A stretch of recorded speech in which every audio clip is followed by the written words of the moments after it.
ओम शांति। आपका प्रश्न है, मुरली में कहा, जितना तुम पारस बुद्धि बनते जाएंगे उतना सब कार्य सहज होते जाएंगे। इस समय बाप तुम्हें एवर हेल्दी बनाने के लिए बड़ी जबरदस्त कमाई करा रहे हैं। इसीलिए सब कुछ भूल सिर पर याद की यात्रा का फुरना रहना चाहिए, ये समझना है। उत्तर है, एक है पत्थर बुद्धि और दूसरा है पारस बुद्धि। पत्थर बुद्धि अर्थात ये कलयुगी बुद्धि, जो आज दुनिया में सब अवगुणों से भरपूर हो जाते हैं, विकारों से भरपूर हो जाते हैं, तो कोई भी चीज़ बुरी करना नेचुरल हो जाती है। सारे अवगुण एक्टिव हो जाते हैं। अच्छा करना चाहे तो भी नहीं कर सकते। और पारस बुद्धि अर्थात हमारे गुण एक्टिव होते हैं, शुद्ध पवित्र दिव्य बुद्धि।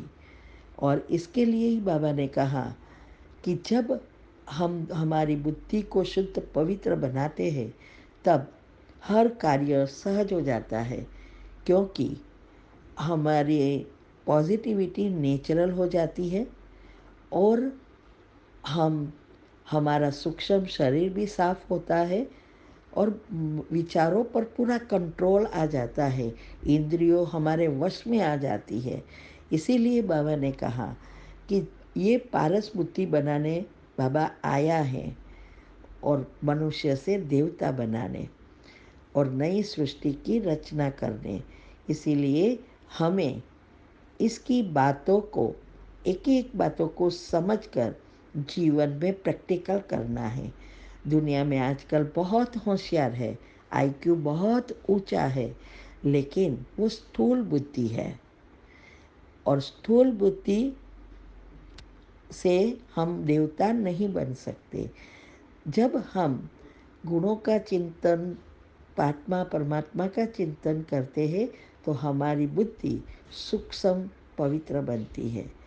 आईक्यू के साथ ईक्यू पॉजिटिव है तो हम उच्च महान देवता बन जाते हैं, लेकिन आईक्यू के साथ ईक्यू नेगेटिव है, माना भावना का अंक, तो आतंकवाद बन जाते हैं। दोनों में बुद्धि है, लेकिन एक है पत्थर बुद्धि, दूसरा है पारस बुद्धि।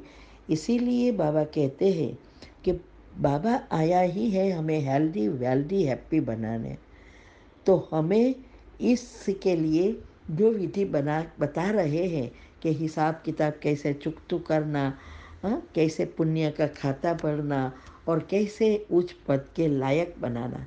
इसीलिए बाबा कहते हैं कि सब कुछ भूल सिर्फ याद की यात्रा का फुरना, माना हमें सिर्फ चिंता, निश्चय, नशा एक ही चाहिए कि मुझे बाबा को याद कर सारे पाप कर्म भस्म कर पुण्य से भरपूर होकर हमें स्वर्ग के महाराजा महारानी बनना है, श्री कृष्ण के घराने में आना है।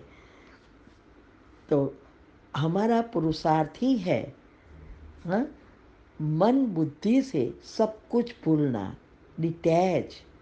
दुनिया में जो भी साधु संन्यास वगैरह करते हैं तो वो घर बार छोड़ देते हैं, लेकिन मन बुद्धि दुनिया में घूमती रहती है। यहाँ हमें घर बार नहीं छोड़ना है, सबके साथ रहना है, सबके साथ अपने हिसाब किताब चुकतू करना है, पाप कर्मों को पुण्य कर्म में बदलना है और मन बुद्धि से सभी स्थूल चीज़ों को संबंध संपर्क सहित और शरीर सहित भूलना है। ये अंतर है। इसीलिए ये तब होगा जब हम बाबा से जुड़े रहते हैं, बाबा की याद में रहते हैं, हमें कर्मयोगी बन जाते हैं, तपस्यामय बनना पड़ेगा। अर्थात तपस्या मूर्त योगी बनने के लिए तपस्यामय जीवन ब्रह्मचारी बनना है, सिर्फ ब्रह्मचर्य वाले नहीं। जो ब्रह्मचारी है, जो पॉजिटिव है, वो जरूर संपूर्ण पवित्र पावन हो गए, लेकिन ब्रह्मचर्य है। अगर संकल्पों में पवित्रता नहीं है तो वो संपूर्ण पावन नहीं बन सकते। ये बहुत गहरी बात बाबा ने आके बताई है। ओम शांति।